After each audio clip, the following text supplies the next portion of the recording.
on a beaucoup cru, et on a beaucoup cru en la croissance. Aujourd'hui, se pose la question de quelle croissance il s'agit, de quoi on parle en fait quand on parle de croissance. Dans les années 1930, justement, au moment où il y a la Grande Dépression aux États-Unis, le Parlement américain a demandé à des économistes de trouver un indicateur pour essayer de comprendre si le pays, les États-Unis à l'époque, avait tendance à augmenter ou diminuer leur richesse et de combien. Et ça nous paraît évident aujourd'hui de dire bah, la réponse, c'est il n'y a qu'à calculer le PIB. Bah, sauf qu'il n'y avait aucun indicateur pour définir la richesse d'un pays et qu'on a confié donc à un économiste qui s'appelait Kuznets de trouver un indicateur. Et cet économiste, appuyé, je ne vous fais pas toute l'histoire, par des travaux, ce qu'on appelle la macroéconomie, a bricolé un truc qu'il a appelé le produit, enfin en français, le produit intérieur brut. Et en France, après la guerre, en 1946, on a adopté ce qu'on appelle la comptabilité nationale, et on a adopté donc aussi un indicateur qui n'était pas tout à fait le même. Et puis d'autres pays ont aussi adopté une sorte d'indicateur bricolant qui n'était pas non plus le même. Et c'est dès que dans les années 1970 qu'on s'est mis à faire converger ces indicateurs et qu'on a finalement établi le PIB, le produit intérieur brut, à l'échelle au moins des pays occidentaux.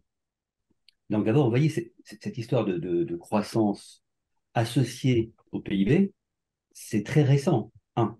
Deux, c'est un bricolage. Quand on ne savait pas comment faire, bah, on a trouvé une convention. Cette convention, par exemple, conduit à exclure du PIB le travail domestique. On s'est posé la question, hein, et depuis un moment, on se pose la question, est-ce que le travail domestique crée de la richesse? Alors, comme on ne sait pas trop le comptabiliser, on a dit, bon, on ne sait pas le comptabiliser, donc on dit non. Et puis, on s'est posé la question, est-ce que le travail des associations, on le considère? Bon, comme on ne savait pas trop le calculer, on a dit non. Et vous voyez, on a de proche en proche éliminé un tas de créations de richesses, extrêmement importantes pour notre vie, hein, pour ne se concentrer que sur ceux qu'on arrivait à peu près à comptabiliser.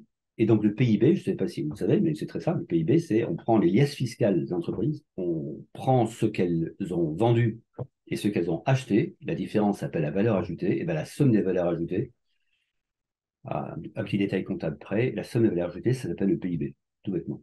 Donc, vous voyez, comme elle remplit des glaces fiscales, on sait faire et donc on a déduit le PIB. Il se trouve que le seul indicateur qu'on ait, c'est le PIB. C'est un indicateur que tout économiste un peu sérieux considère comme une pure convention. Voilà, qu'on change cet indicateur, ça fait partie des vrais sujets aujourd'hui. Est-ce que c'est un bon indicateur? La réponse est plutôt non. Bon, il est clair que dès les années 70, donc assez vite, on s'est mis à critiquer le PIB comme unique indicateur de la création de richesse.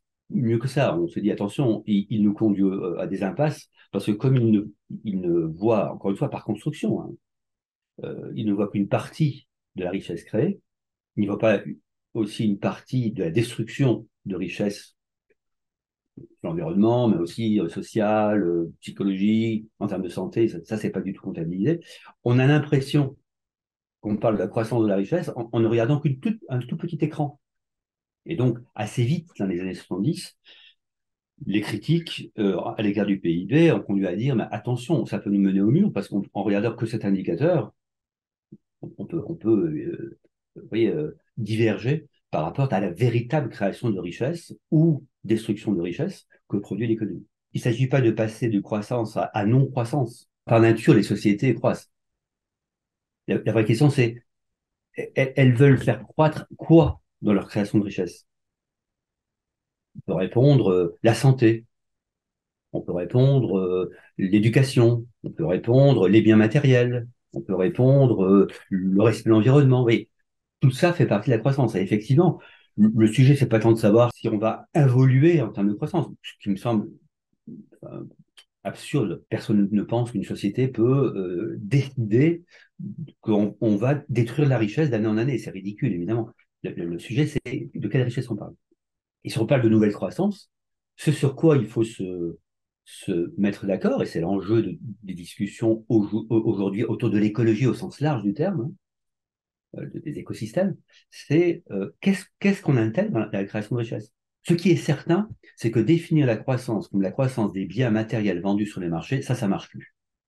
Ça, je crois qu'il y a une sorte d'unanimité, mais même oui, l'INSEE, par exemple, depuis une bonne trentaine d'années, ne calcule plus que la croissance du PIB. Mais même les politiques, on va vous parler de la croissance de santé, de la consommation des biens éducatifs, de la sécurité. Vous voyez, on n'assimile pas spontanément à la croissance que à la croissance des biens matériels. Ce qui est embêtant, c'est que l'économie, elle, continue de le faire, hein, pour des raisons, je l'ai dit, d'inertie comme ça.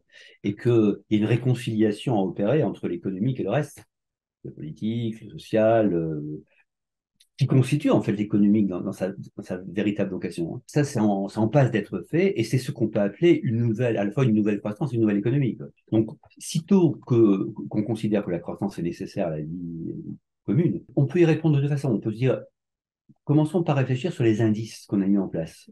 Comment on sait que le PIB est un mauvais indice? Est-ce qu'il y a des indices alternatifs? Et là, il y en a pas mal, indices alternatifs. Alors, le plus célèbre, c'est l'indice que le Bhoutan, ça, ce petit pays de l'Himalaya, a mis en place à partir de 96. C'est une vieille idée du roi, 72, je crois. En fait, c'est mis en place en 96. Et ils intègrent dans l'évaluation de la richesse du pays annuelle, et donc dans le cadrage des politiques publiques, autre chose que la production des biens matériels, mais aussi la santé, l'éducation, etc. Ils appellent ça le bonheur national brut. Il y a 72 indicateurs. Le pays l'utilise, hein, depuis maintenant une bonne trentaine d'années. Ça lui a permis d'ailleurs de sortir des pays les moins avancés en développement. C'est un pays avancé, notamment avec un très fort impact économique. Et ce qui est intéressant, c'est que c'est un pays, c'est 70 000 habitants, 700 000 habitants, pardon, mais c'est un pays bouddhiste. Et donc, dès l'origine, ce bonheur national brut a été fondé sur les valeurs du bouddhisme. Je le dis parce que il y a différents courants spirituels qui sont représentés ça et là. Je n'ai pas posé de questions au roi du Bhoutan, et donc aux experts de mettre en place un indicateur économique qui tienne compte des valeurs culturelles, mais aussi spirituelles du Bhoutan. Donc, ça a été le bonheur national. Mais de manière plus générale, je ne dis pas plus sérieux, parce que c'est très sérieux le bonheur national, c'est très intéressant, hein. De manière plus générale, il y a énormément de, de recherches et de travail de différentes associations, organisations, économies, cercles d'économistes pour essayer de trouver des indicateurs plus fins, plus sophistiqués que le PIB. Le PIB et la focalisation sur le profit d'ailleurs avaient ont le gros inconvénient de sous-estimer la dette, de faire considérer que la dette économique, mais aussi financière, donc, mais aussi sociale, environnementale, climatique, tout ça, ça ne compte pas. Ça, c'est en dehors du spectre de l'analyse, ce qui est vraiment ridicule quand on fait de l'économie, on fait de l'économie complète et intégrale, comme on dit.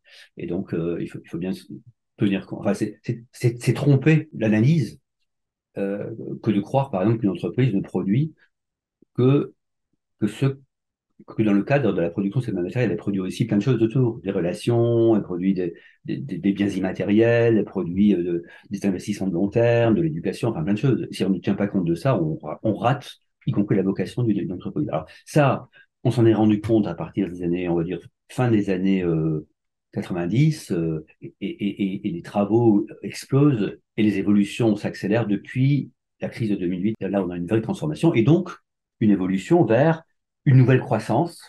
Mais vous voyez que pour dédramatiser la question, nouvelle croissance ne veut pas dire qu'on remet tout par terre, etc. Donc, la première chose, c'est que une nouvelle croissance pose la question, qui est la bonne question, de quoi on parle quand on dit qu'on produit des richesses. De quoi on parle? Qu'est-ce qu'on intègre dans ces richesses? Est-ce que c'est important d'intégrer aujourd'hui l'éducation, par exemple, comme une richesse?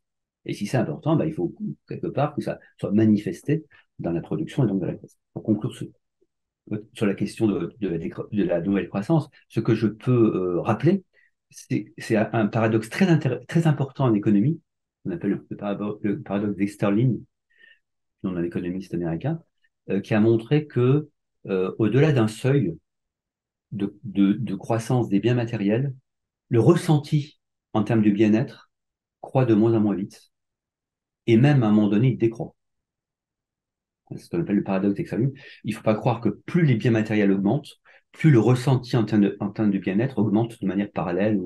En fait, on a montré qu'il augmente au départ, mais atteint un seuil, et après ce seuil, il décroît. C'est-à-dire c'est tellement compliqué à créer toujours plus de biens matériels, que ça fait décroître le ressenti de son bonheur propre. Alors, ça a été beaucoup appliqué pour les revenus. On a montré qu'au-delà d'un certain seuil de revenus, aux États-Unis, ça a été calculé à 70 000 $, la perception du bonheur décroît. C'est-à-dire que pour gagner plus d'argent, on a l'impression de détruire son environnement, sa vie, ses relations sociales, etc. Et donc, alors peu importe le chiffre, 70 000, 80 000, 50 000, c'est pas le sujet. Le sujet, c'est de savoir qu'il y a un seuil. Donc, quoi que l'on fasse, lorsque on mesure la croissance économique, puisqu'on parle de nouvelle croissance, il faudra tenir compte du fait que cette nouvelle croissance, elle ne se heurte pas nécessairement aux limites planétaires. Enfin, je ne reviens pas à cette question. Elle se heurte aussi à des limites humaines. C'est-à-dire que quoi qu'on fasse, au-delà d'un seuil, la croissance des biens matériels n'apporte plus de bonheur. Voilà. Et que c'est aussi comme ça qu'il faut penser la nouvelle croissance. Le capitalisme, c'est pas quelque chose de figé une fois pour toutes, qui est né et qui mourra exactement le même de toujours à toujours. Il mute, il est en ce moment en pleine mutation. La question, donc, c'est pas tellement s'il faut le détruire, c'est s'il faut accélérer sa mutation. Si on considère que les conditions aujourd'hui sont telles que voilà, elles ne produisent pas le bonheur ou l'attente, ou bref, l'attente sociale, et donc il faut accélérer sa mutation, c'est ça l'enjeu. Et si on répond oui, il y a au moins trois niveaux classiques pour l'accélérer, le niveau national et international, c'est-à-dire prendre des décisions, des contraintes, par exemple sur la pollution, sur la façon de se comporter vis-à-vis de l'usage de certains biens dangereux, enfin vous voyez, des contraintes, et des contraintes qui sont imposées à des niveaux qui peuvent être nationaux ou internationaux. Deuxième, c'est la militance pour l'écologie humaine, les églises, les ONG, de toutes sortes de militances qui conduisent à faire prendre conscience, à faire évoluer ensemble. Euh. Et puis le troisième, c'est le niveau personnel. À la question de la croissance, je peux répondre, mais moi dans ma vie, qu'est-ce que je veux voir croître? Mes revenus à l'infini? Pourquoi faire? Vous voyez, mon pouvoir d'achat, comme tout le monde dit, croissance du pouvoir d'achat, ça plaît pas très bien. Le pouvoir d'achat, c'est quoi? Donc, ces trois niveaux, ils sont imbriqués. Il n'y en a pas un qui précède les autres. Ils sont d'horizons, de nature, de logique, mais aussi de fonctionnement différents. Vous voyez, la transformation au niveau global, c'est pas une somme de transformations locales. Pas vrai, ça. Ce sont des architectures différentes. Mais il se trouve qu'il faut à la fois bouger au niveau national et prendre des décisions auxquelles des grandes autorités spirituelles appellent, ou économiques appellent au niveau général, prendre des décisions ou mener des combats au niveau global, au niveau, pardon, ensemble, au niveau communautaire, pour faire cohésion, parce que c'est ensemble qu'on va être plus intelligent, mais aussi plus actif et plus opératoire. Et puis au niveau personnel, se poser des questions. Qu'est-ce que je peux faire moi? Non seulement qu'est-ce que je peux faire moi à mon niveau, mais aussi qu'est-ce qui m'intéresse moi en termes de croissance, parce que c'est mon sujet. Qu'est-ce qui m'intéresse en termes de croissance? Jusqu'où et pourquoi? Le global, c'est pas la somme du local. Le global a une logique propre. Pour qu'on évite d'opposer global-local comme si c'était de même nature. Il y a des actions à mener au niveau global. Par exemple, sur le climat, vous ne pouvez pas mener une action locale, ça n'a pas de sens. Ça peut être que global. Mais aussi sur la pandémie, mais aussi sur les punaises de lit. Il y a des choses qui sont globales et qui peuvent être traitées qu'à un niveau global. Et puis, il y a des actions qui doivent être menées au niveau local. Donc, je crains toujours le retour au local et je préfère dire aussi le local. C'est la naïveté avec laquelle on a pensé que de grands Manitou pouvaient, au niveau global, régler toutes les questions, y compris les questions qui ne peuvent se régler qu'au niveau local, qu'est venu un globalisme un peu mortifère, et duquel on revient aujourd'hui. Et donc, oui, il y a une nécessité de revenir en local pour régler les questions qui ne peuvent être réglées qu'au niveau du local. Mais non, quand il y a une sorte de mystique que le retour au local va résoudre les problèmes qui peuvent aussi être posés au niveau global, bien sûr. Est-ce que faire naître moins de monde serait une nécessité pour une nouvelle croissance? Force est de constater qu'on est passé d'un milliard d'humains à 8 milliards en 2 siècles. On ne peut pas négliger le fait que c'est pas tout à fait la même chose de nourrir, d'éduquer, d'habiller, 8 milliards de personnes que 1 milliard. Donc voilà, je dis ça parce qu'il faut être responsable des 8 milliards de personnes qui existent au monde.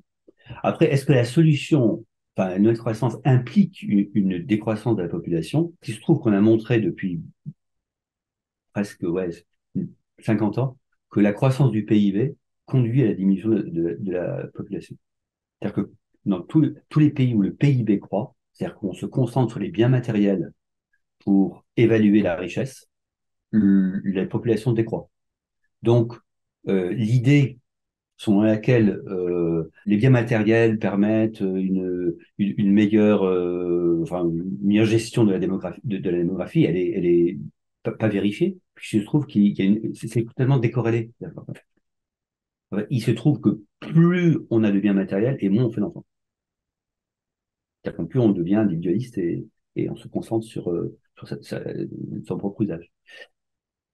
Donc c'est dans ce cadre-là qu'il faut réfléchir à est-ce qu'il faut moins. Oui, c'est pas comptable. C'est-à-dire, tiens, c'est sûr que si je repassais de 8 milliards à 1 milliard, ben je pourrais avoir une croissance tout ça. Non, mais c'est ridicule de poser des choses comme ça. C'est sûr que si je revenais à 50 000 habitants, ça serait encore plus simple.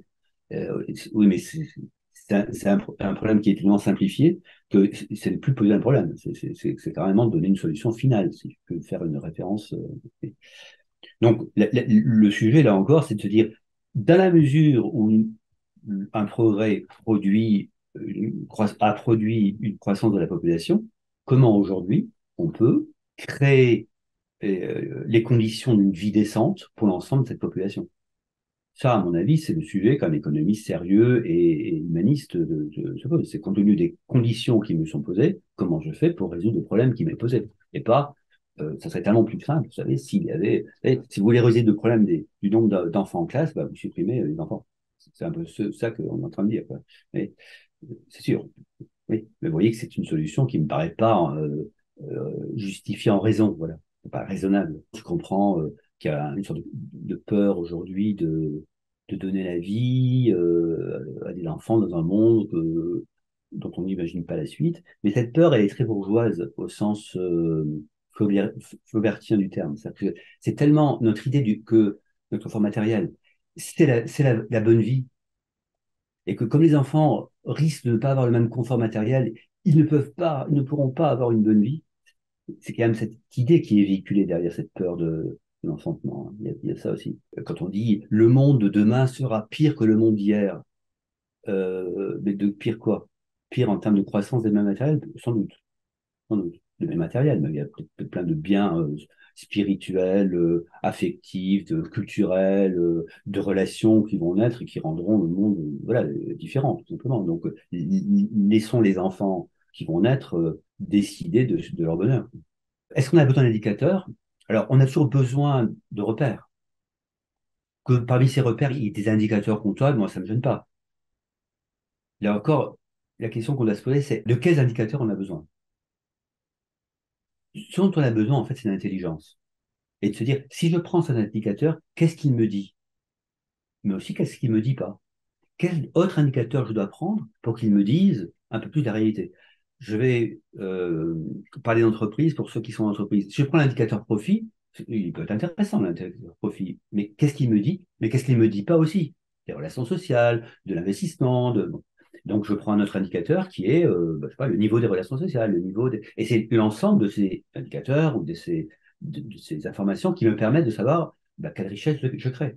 Ce qui est vrai au niveau micro est vrai au niveau macro et même au niveau mondial. Et cette intelligence dont on a besoin. Alors c'est vrai, est-ce qu'on a besoin d'un indicateur? La réponse pour moi est claire, non. On n'a pas besoin d'un indicateur. C'est toujours le danger quand on a un indicateur. Mais est-ce qu'on a besoin d'indicateurs? À la fois, s'ils sont utilisés avec intelligence, pourquoi pas? Et dans l'intelligence, il y a la discussion des indicateurs. Il y a toujours se rester prudent sur l'usage et se dire, remettons toujours à l'ordre du jour la discussion sur ce que signifie l'indicateur. Dès lors que vous avez mis en place une infrastructure qui fonctionne pour remplir une mission, changer l'objet de la mission, c'est changer toute l'infrastructure. Exemple, ici, vous avez des liasses fiscales qui chaque année sont traitées par, et ça arrive, et au bout de 30 ans de travail, on est arrivé à un calcul de ce truc-là, de cet indicateur qui s'appelle le PIB. Remettre en cause le PIB, c'est remettre en cause toute l'administration de la preuve. Et vous le constatez dans toute notre vie sociale. Dès lors qu'on a mis en place des structures pour remplir une mission, on ne peut pas changer la mission si facilement que ça. Et ça peut prendre des siècles. Dans une conférence, j'avais expliqué comment Galilée, en fait, on savait presque un siècle avant Galilée que la Terre était tournée autour du Soleil, et qu'il a fallu encore presque 2 siècles pour que ce soit enseigné. Parce qu'il y a des inerties, et qui sont des inerties qui ne sont pas liées à l'obscurantisme, mais simplement parce qu'on avait appris des choses comme ça, qu'il fallait changer les profs, qu'il fallait changer la façon, qu'il fallait même changer l'idée qu'on avait des sphères. Enfin, c'était très très long. Donc, oui, ça prend du temps. Voilà pourquoi je disais tout à l'heure qu'on ne renverse pas le capitalisme. On ne, vous voyez, parce que les systèmes sont lents. Parce que, en revanche, ils mutent. Oui, déjà, moi, je peux le dire dans mes pratiques quotidiennes en entreprise, bien sûr qu'il y a déjà des changements très importants en entreprise, bien sûr qu'il y a des changements très importants à l'INSEE, pas aussi rapides qu'on aimerait, mais ils sont déjà là. Et notre rôle, pour ceux qui veulent accompagner ces changements, c'est jouer sur ce qu'on peut jouer pour les accélérer. La décroissance, ça se fera par nature. C'est quand vous avez plus d'essence de votre voiture, elle s'arrête.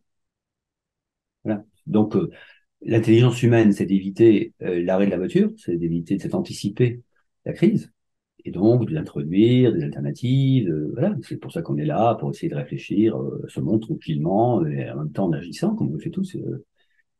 Mais pour autant, il y a un effet de réalité. Hein, si les fruits d'essence tombent en panne. Voilà. Très souvent, la peur, elle vient du fait qu'on refuse le réel. En fait. Bah oui,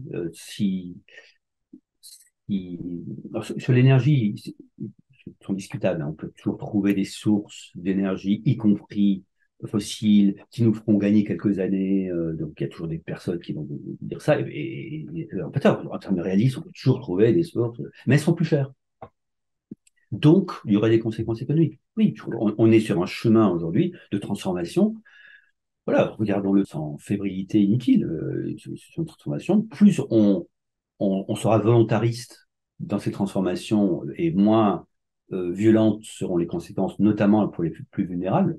J'essaie de prôner un réalisme. Voilà, il y a des hypothèses qui se posent. La plus plausible aujourd'hui, c'est effectivement une limite, à mon avis, qui n'est pas que énergétique d'ailleurs, hein, qui est humaine, parce qu'on n'en parle pas assez, mais il y a une limite humaine à la surconsommation, c'est que ben, les journées ont 24 heures, les vies humaines, même allongées, ont 100 ans, et que le désir, c'est mousse, et que voilà, et que on pas surconsommer à l'infini, et que donc on se heurte à cette première limite, qui est l'épuisement même du désir, ou l'épuisement même de l'énergie, de l'envie, qu'on voit très très, aujourd'hui, c'est très très documenté ça, hein, avec cette espèce de d'indifférence à l'accumulation des biens notamment pour les nouvelles générations, c'est assez bien documenté, qui n'est pas nécessairement lié à la peur de l'avenir, hein, qui est lié à une sorte d'épuisement du toujours plus en termes de consommation.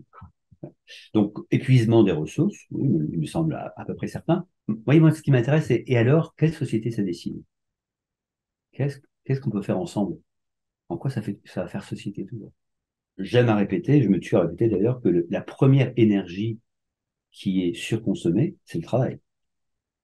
Ça a été l'intensification du travail, alors là aussi qui est très très bien analysé à partir des années 2000, 2005. On voit que l'intensification du travail dans tous les pays du monde occidental est telle qu'on assiste à une baisse de la productivité du travail, parce que on a atteint le maximum. Et là, on répond, oui, mais on travaille moins, regardez, les loisirs, etc. Mais justement, on travaille moins en temps, mais beaucoup plus intensément. Et dans le temps dit de loisir, il y a énormément de travail. Le fameux travail du consommateur, parce qu'il y a plein de choses qu'il faut faire maintenant, en dehors de son temps de travail, remplir des choses sur Internet, 36 billets de train, il y a plein de choses qui se font et qui obligent à courir. Donc il y a eu une intensification très forte. Et la première ressource qui a été épuisée, c'est la ressource humaine. Avant la ressource, je suis désolé pour dire ça, mes amis écolos environnementalistes, la première ressource qui a été épuisée, c'est la ressource travail, c'est la ressource humaine. Et aujourd'hui, quand je vois des patrons qui me disent, oui, mais on n'arrive plus à motiver, mais on n'arrive plus à motiver parce qu'on a épuisé la ressource, il faut la renouveler, cette ressource de travail. Donc oui, je crois que les épuisements, dans le cas spectaculaire du burn-out, bon, il n'y a pas que le burn-out, il y a cette espèce d'indifférence croissante à ce qu'on appelait naguère la valeur travail. Mais en fait, le travail professionnel. Le travail, c'est très large. Et cette indifférence voilà, au don de soi dans le travail qui était évidente dans les années 50, qui n'est plus du tout encore une fois, par épuisant. Oui, je crois que pour le coup, tout est lié, comme dirait quelqu'un. Bien sûr que ce qu'on a appelé la croissance des biens matériels, c'est essentiellement une croissance de la consommation, essentiellement une croissance de la consommation. Et qu'on a inventé l'homme consommateur, avant de parler de l'homo economicus, c'est l'homme consommateur qu'on a inventé. Moi, mon leitmotiv, c'est que la véritable aliénation, c'est pas l'aliénation par la production, comme Marx nous l'a dit, c'est l'aliénation par la consommation. C'est lorsqu'on est obligé de consommer des biens pour plein de raisons, qui sont culturelles, qui sont psychologiques, qui sont liées à des addictions, quand on est obligé de consommer des biens, qu'on est vraiment aliéné, dans les deux sens du terme. Et que si on veut se désaliéner, et ça peut commencer à être personnel, c'est en jouant sur la consommation qu'on se désaliène. C'est en se posant les questions sur à quel moment cette consommation me libère et à quel moment cette consommation m'aliène. C'est-à-dire me fait entrer dans un cycle qui m'enferme, même si elle est présentée comme libératrice. Non, elle m'enferme dans un cycle de consommation de soit du toujours plus, de la facilité, etc. Donc, oui, la première source de liberté individuelle est liée pour moi à la consommation, au bon usage de la consommation.